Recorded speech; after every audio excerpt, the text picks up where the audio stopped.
Hey, this is Larry Janesky from Dr. Energy Saver. We're very passionate about saving homeowners money on their fuel and electric bills to make their homes more comfortable, and that's what people really want. People have cold floors, some rooms that are hotter than others, colder than others, and so forth. These are all symptoms of the same thing. Your house is not energy efficient. Well, in the state of Connecticut, they have a home energy solutions program. You can have a visit from some experts to come to your house and do some testing and do some air sealing and duct sealing. Now, these contractors are incentivized by how much air that they actually seal. And we have tested this home to see where the problems are and how much air it leaks. And the Home Energy Solutions crew is due here in about an hour. And we're gonna see what kind of results they get from their visit. Okay, here we are at the house. It's early evening now and the Hess crew is gone. And you know, they're good guys. They did what they came here to do, what they were incentivized to do. But let's take a look at what the actual results are. First of all, when you do a blower door test, you have to check what the minimum ventilation guideline is for the house. And in order to do that, you have to calculate the volume of air inside the house. Well, they did a cursory measurement, length times width. They also said to the homeowner, what is your house about? 3,800 square feet. And the homeowner said about that. So they got it off the internet about how many square feet the house was and did the calculation that way. But in reality, there are 3 rooms with cathedral ceilings, including a big family room here, and there are some cantilevered areas in the house. So that adds to the volume of the house. So I calculated the minimum ventilation guideline at 2,827 CFM. It's a big house, doesn't have a lot of people for the size of the house in it, so the building prevails. They came in and calculated that the MVG is 2,600. So they weren't calculating for those cathedral ceiling areas and those cantilevers, but okay. Then when they did the blower door test, he declares that the airflow in the house is 2,880 CFM, which would be above the MVG that he first declared, but he said to the homeowner, your home's pretty tight. So then what he did was he took the basement out, just arbitrarily took the basement out of the calculation, which brings the MVG down to 2,100. Now the basement is fully finished in this house, and so that needs to be calculated in the MVG calculation. So arbitrarily dropping the MVG to 2,100. Now why would he do that? Well, by saying the MVG was lower, the airflow was much higher, and he has some room to seal those CFMs that he gets paid $1 per CFM for. We tested in this house at 2,620 CFM. He tested in at 2,880. Okay, could be a little calibration change in the equipment. But then he said the test out was 2,268 CFM, and we tested out right here, right now, just an hour later, no changes to the house, at 2,400 CFM. So they sealed 220 CFM. Well, he got a difference of 612 CFM that he sealed. How is that possible? We verified it several times testing in and several times testing out. And according to the program, if it was $1 per CFM, $612 compared to $220. Let's take a look what they actually sealed. Since we shot this video, the next day we got the written report from the Home Energy Solutions contractor. And in this written report, he shows that the blower door test in and out numbers were different than reported verbally to the homeowner. And verbally, they reported the test in at 2,880 CFM, but in the written report, he reported 2,934. That's a difference of 54 CFM. On the test out number, verbally was reported to the homeowner at 2,268 CFM, but interestingly, when the written report came, it was 2,223 CFM, 45 CFM less. So that created a bigger gap between test in and test out of 54 plus 45, 99. Now, why would the contractor do that? Well, it's clear. That's $99 more for the contractor. Now, to the crew's credit, they did find a disconnected flex duct that was serving the master bathroom and reconnected it, and that's definitely very good. The duct system is very leaky, and all the ducts are leaking from the attic anyhow. But one thing that they did seal here was the pull-down stairs. Now, this is an easy target, and they put some of the stick-on weather stripping here. If we pull the stairs down, we see that they used 1 part foam to seal between the pull-down stair jamb and the frame. And so the idea is that, assuming this V-seal would seal the pull-down stairs, the air wouldn't go around this trim, which you can see it's pretty tight, and go up into the attic. However, I can stick my hand right into the attic here, underneath the this cheap hatch cover here. And so the idea is quite trivial, really, and what this really needs is a proper assembly built around here to create a mating surface for a proper hatch cover. And if we take a close look at what's happening to the V-seal already, we can see that the V-seal has flattened out here. It's bent over and flattened out. And according to our blower door test, this hatch still leaks quite a bit, but they did get some benefit out of that. Another thing that they sealed was this gap between the hardwood and the riser right here, and it was caulk, and it dried clear. And then they sealed 3 spots going up the step. Now, why would they seal this gap right there, this little crack? Why would they seal that? Well, underneath here is the basement steps, and if we look right here, we have a cat door. Okay, so there's no establishing any thermal boundary between the basement and the first floor. And yet, look, this basement's finished. It's completely finished. And so underneath those steps that we're just looking at is right here. Why are they trying to establish an air and thermal boundary between upstairs and downstairs? Do they really know where the air and thermal boundary in this house should be? We're in a basement bedroom, which is actually occupied, and here is a door that they put a door sweep on.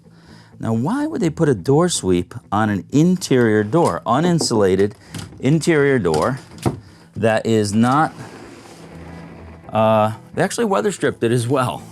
Why would they make this an exterior door? It's a finished closet, and on the other side of here, there is a unfinished room. This would be the air and thermal boundary between the outside and the inside, not these interior walls, which are clearly, if you take a look here, uninsulated. You see, this partition is not insulated. So why would you try to establish an air boundary between these spaces? The thinking is just off. Here's the door to the garage, and they tried to put some V-seal behind the weather stripping here to allow it to seal a little better. And this is a good place for weather stripping between an unconditioned space and a conditioned space. So this would be a door that is worthwhile sealing. As far as light bulbs, here we are in the utility room, and that switch operates that light bulb.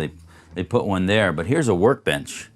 And this workbench, they put 3 light bulbs here and 1 underneath here. So there's 5 CFLs in this one room, and this room gets used about an hour a month. So we can calculate the rate of return on that investment, and it won't be very good. Another thing they did was caulk around the window trim. Now here there's some clear caulk, and if you see the flashlight shining off the clear caulk here. Of course the top's not sealed, and this window, actually the bottom where they didn't get to, you can see there's a gap underneath there. So, you know, it's just the easy stuff that they can get to. Another place they sealed with foam was underneath the vanity. Here's a pipe that was sealed under a vanity, and as you can see, it's sealed on the top where you can get to it easily, but the bottom's not sealed very well. Now these pipes go into an interior wall, and there's a vent stack that goes up to the attic, and we'll take a look in the attic to see what's happening up there. We have a top plate of a wall here that has a gap that I could drop a dime down into. This is where they had sealed in the bathroom where the pipe comes out underneath the vanity. And yet there will be air leaking out of this house to the attic, to this vented attic, forever around this pipe. And it goes under the baseboards, through electrical outlets, on interior walls, and gets up into that interior wall cavity, and will be leaking right out of here. Now here's an example of a very important leak to seal. Unlike the steps and around the windows there, this is a very important leak where air is leaking out of the house. Now this is around a bathroom fan, and if we just shut the attic light off, we can see the light just coming in from around that bathroom fan. It's the same thing on both sides, about a ½ inch. That's a big gap by a foot all the way around there. Here's a gap around the duct going through the ceiling. And there's an 1/8 of an inch gap on one side and about a ½ inch on the other side, and it's all the way around. Here's a duct leak right here, very common. And this duct is just resting on here. It's not strapped on at all. Here we have mold in an attic, and the Home Energy Solutions program typically doesn't do a blower door test in a home with mold in the attic because they don't want to suck mold spores down into the house, because they're depressurizing the house and sucking attic air down into the house. Now, I don't have a problem with it. It was 115 degrees in this attic today. Mold does not live over 100 degrees. So this mold is dead. It's not producing airborne spores that would be sucked into the attic at this time. And it's the airborne spores that people are allergic to. But nevertheless, the HES program has a policy, and today there was a blower door test done. Again, I don't think it's a problem. Here we have an air handler in the attic, and this is for air conditioning. This is a major priority as far as leakage and insulation goes. We have holes in the air handler cabinet. We have gaps around the filter slot at every joint in this air handler cabinet. We have gaps leaking, and not only in air conditioning mode, but in the wintertime, when warm air rises to the top of the house, it goes into the grills in the ceilings and then comes up into the ducts and leaks out of the ducts. So these are very important leaks, far, far, far more important than some of the leaks that were sealed here today. On the written report that the Home Energy Solutions contractor forwarded to the homeowner, it says that because of the blower door results, the air sealing that was done, this homeowner would save $250 per year. Because of the lighting upgrades that were made, this homeowner will save $148 per year. It says that they put on 6 feet of pipe insulation, which they did not do.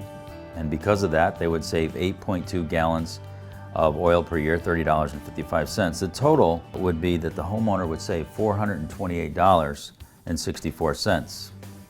However, as we have seen now, many of those light bulbs were installed in a room that never gets used. The blower door numbers were incorrect. Things were sealed that don't matter. And this report says that this homeowner will save $468 per year. As I understand it, this Home Energy Solutions visit costs the ratepayers $1,200 or so without administrative costs. Where's the savings? That's the question that we have. Where are the real savings? If all these detailed numbers are being aggregated up and added up so that the state administrators can say, we have gotten X benefit, saved millions of BTUs or dollars, is that number really correct if the fundamental details that are coming in every day from these visits are incorrect? In a free market, when a customer, in this case a homeowner, buys a service from a company, they weigh the value versus cost because it's their money. And the company has to provide that value to make a successful transaction, have a happy customer. And in the Home Energy Solutions program, you have a transaction between a homeowner and a contractor using a third party's money, the ratepayers' money, the state's money. Those ratepayers are not present to supervise the transaction. The homeowner doesn't understand what they're getting. The homeowner doesn't know how much it really costs. And the contractor, of course, just does what he has to do to get as much money as possible and create the illusion that some value was delivered, whether it was or not. I mean, certainly in some cases there is some value delivered, and in other cases, like this, it's a lot less than what anybody really thought. Why did they put a door sweep on an interior door? Well, it's clear. They get paid to put door sweeps on. Why do they caulk joints that don't matter? Well, because they get paid to caulk joints, whether they matter or not. Why were the blower door numbers game? Is there widespread fraud and abuse in the Home Energy Solutions program? On the surface, my company, Dr. Energy Saver, and the Home Energy Solutions program really want the same thing. We want to help people with saving energy and making their homes more comfortable.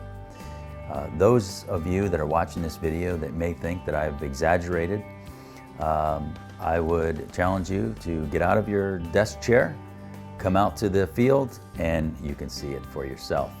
Don't shoot the messenger.